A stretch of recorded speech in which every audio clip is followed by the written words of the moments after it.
മലയാളി പ്രേക്ഷകരുടെ സ്വീകരണ മുറിയിൽ ചിരിയുടെ പൊൻവെളിച്ചം നിറച്ച കലാഭവൻ നവാസ് എന്ന അതുല്യ കലാകാരൻ ഈ ലോകത്തോട് വിട പറഞ്ഞിരിക്കുന്നു. മിമിക്രി വേദികളിൽ നിന്ന് മിനി സ്ക്രീനിലേക്കും അവിടെ നിന്ന് വെള്ളിത്തിരയിലേക്കും അനായാസം കടന്നു വന്ന നവാസ് ഇടയ്ക്ക് ഒരിടവേളയെടുത്ത് വീണ്ടും സജീവമാകുന്നതിനിടെയാണ് അപ്രതീക്ഷിതമായി മരണത്തിന് കീഴടങ്ങിയത്.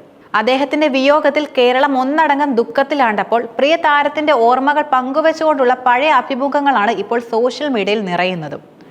ഭാര്യയും അഭിനേത്രിയുമായ രഹ്നയും നവാസും അതിഥികളായെത്തിയ ഒരു അഭിമുഖത്തിൽ രഹ്നയുടെ വാക്കുകൾ ഇപ്പോൾ പലരുടെയും ഓർമ്മകളിൽ തങ്ങി നിൽക്കുകയാണ്. ഉച്ചഭക്ഷണത്തിന് ശേഷമുള്ള ഉറക്കം രഹ്നയ്ക്ക് ഒട്ടും ഇഷ്ടമായിരുന്നില്ലെന്ന് ആ അഭിമുഖത്തിൽ വെളിപ്പെടുത്തുന്നുണ്ട്. ആ സമയത്ത് നവാസ് ഉറങ്ങുമ്പോൾ താൻ അദ്ദേഹത്തെ ശല്യപ്പെടുത്തുന്നുണ്ടായിരുന്നെന്ന് ചിരിയോടെ രഹ്ന പറയുന്നു. എന്തിനാണ് പകൽ സമയം ഉറങ്ങുന്നതെന്നാണ് മനസ്സിൽ തോന്നുക. മരിച്ചു കഴിഞ്ഞാൽ ഒരുപാട് നേരം കിടന്നുറങ്ങാമല്ലോ, ജീവിച്ചിരിക്കുമ്പോൾ എന്തെങ്കിലും സംസാരിച്ചിരിക്കാമല്ലോ എന്നാണ് ഞാൻ ആലോചിക്കുക. രഹ്നയുടെ ഈ വാക്കുകൾ അവരുടെ ജീവിതത്തോടുള്ള പോസിറ്റീവ് മനോഭാവത്തെയാണ് എടുത്തു കാണിക്കുന്നത്. രഹ്നയുടെ പോസിറ്റീവായതും നെഗറ്റീവായതുമായ കാര്യങ്ങളെക്കുറിച്ച് അവതാരകൻ നവാസിനോട് ചോദിച്ചപ്പോഴാണ് ഈ ഉറക്കത്തെക്കുറിച്ചുള്ള രസകരമായ സംഭാഷണം ഇരുവരും പങ്കുവച്ചത്. രസകരമായ ഈ തർക്കം അവരുടെ സ്നേഹബന്ധത്തിന്റെ നേർചിത്രമായിരുന്നു. രഹ്ന ഒരു കഠിനാധ്വാനിയാണെന്നും എപ്പോഴും ജോലിയെടുക്കാൻ ഇഷ്ടപ്പെടുന്ന ആളാണെന്നും നവാസ് പറഞ്ഞു. അതാണ് അവളുടെ പ്ലസ് പോയിന്റ്, അദ്ദേഹം കൂട്ടിച്ചേർത്തു. എന്നാൽ ഉച്ചയ്ക്ക് ഉറങ്ങുന്നവരെ തോണ്ടി വിളിച്ച് ശല്യപ്പെടുത്തും, അത് തനിക്ക് ഇഷ്ടമല്ല, നവാസ് ചിരിച്ചുകൊണ്ട് പറയുന്നു. ദേഷ്യത്തോടെ നോക്കിയാൽ പോലും അവൾ അത് കാര്യമാക്കില്ലെന്നും അദ്ദേഹം വെളിപ്പെടുത്തി. വിവാഹത്തിന് മുൻപ് തന്റെ സഹോദരിയും ഉമ്മയും ഉറങ്ങുമ്പോൾ ഇതേപോലെ ശല്യപ്പെടുത്തുമായിരുന്നുവെന്നും വിവാഹശേഷം തന്റെ ഇര നവാസ് ആയെന്നും രഹ്ന അഭിമുഖത്തിൽ തമാശയോടെ പറയുന്നുണ്ട്. തങ്ങളുടെ 3 മക്കളും പകൽ ഉറങ്ങുന്ന ശീലമില്ലാത്തവരാണെന്നും അതിന് താൻ സമ്മതിക്കാറില്ലെന്നും രഹ്ന കൂട്ടിച്ചേർത്തു. ഈ ചെറിയ തമാശകളും കുസൃതികളും നിറഞ്ഞ നിമിഷങ്ങൾ അവരുടെ ദാമ്പത്യത്തിലെ ഊഷ്മളതയും പരസ്പര സ്നേഹവും വ്യക്തമാക്കുന്നതായിരുന്നു. കലാരംഗത്ത് സജീവമായിരുന്ന നവാസിന്റെ കുടുംബം സിനിമാ പശ്ചാത്തലമുള്ളതായിരുന്നു. പിതാവും ഭാര്യയും സഹോദരനും സിനിമാ താരങ്ങളാണ്. കലാരംഗത്ത് സജീവമായി നിൽക്കുമ്പോഴായിരുന്നു നവാസിന്റെയും രഹ്നയുടെയും വിവാഹം. ഒരു പ്രണയവിവാഹമായിരുന്നു ഇരുവരുടെയും. 2002 വിവാഹിതരായ ഇരുവരും തങ്ങളുടെ പ്രണയകഥയെക്കുറിച്ച് ഒരിക്കൽ വെളിപ്പെടുത്തിയിരുന്നു. നാട്ടിൽ വെച്ചുള്ള ഒരു സ്റ്റേജ് പ്രോഗ്രാമിൽ വെച്ചാണ് രണ്ടാളും ആദ്യമായി കണ്ടുമുട്ടുന്നത്. രഹ്ന ഓർത്തെടുത്തു. അന്ന് ഞാൻ പ്രതീക്ഷിച്ചതിനേക്കാൾ വ്യത്യസ്തമായ സ്വഭാവമായിരുന്നു അദ്ദേഹത്തിന്. അന്നത്തെ പരിപാടിയുടെ സംവിധായകൻ നവാസിക്കയായിരുന്നു.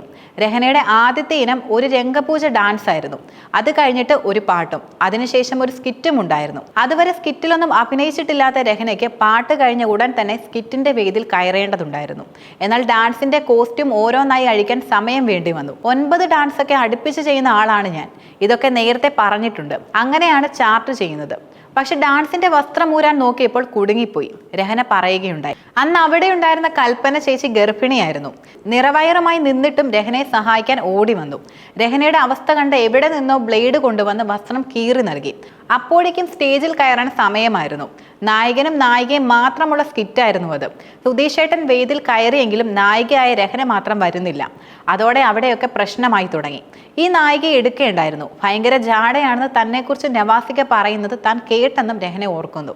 പിന്നെ ഡ്രസ്സ് മാത്രം ഇട്ടിട്ട് ഓടി സ്റ്റേജിലേക്ക് കയറാൻ പോവുകയായിരുന്നു.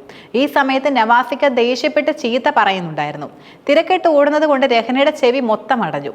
നവാസിക്കയുടെ ഭാവങ്ങൾ മാത്രമേ അവർക്ക് കാണാൻ കഴിഞ്ഞുള്ളൂ. അതായിരുന്നു ഞങ്ങളുടെ ആദ്യ കാഴ്ച, രഹ്ന ചിരിച്ചുകൊണ്ട് പറഞ്ഞു. എല്ലാവരും ആദ്യം പൂവ് കൊടുക്കുമ്പോൾ ഞാൻ ചീത്തയാണ് പറഞ്ഞതെന്ന് നവാസും തമാശയോടെ സൂചിപ്പിച്ചു. രസകരമായ ഈ ആദ്യ കൂടിക്കാഴ്ചയ്ക്ക് ശേഷം ഇരുവരും വേർപിരിഞ്ഞു. പിന്നീട് രഹ്നയ്ക്കൊപ്പം താൻ സിനിമകൾ ചെയ്തിട്ടുണ്ടെന്നും നവാസ് പറഞ്ഞു. ഇതിനിടെ നവാസിന്റെ വീട്ടിൽ വിവാഹാലോചനകൾ നടക്കുന്നുണ്ടായിരുന്നു. കലാകുടുംബമായതിനാൽ ഇരുവരുടെയും കുടുംബങ്ങൾക്ക് പരസ്പരം അറിയാമായിരുന്നു. അങ്ങനെ വീട്ടിൽ സംസാരിച്ച് 3 വർഷത്തിന് ശേഷമാണ് ഇരുവരുടെയും വിവാഹം നടന്നതെന്നും നവാസ് ഓർമ്മിപ്പിച്ചു.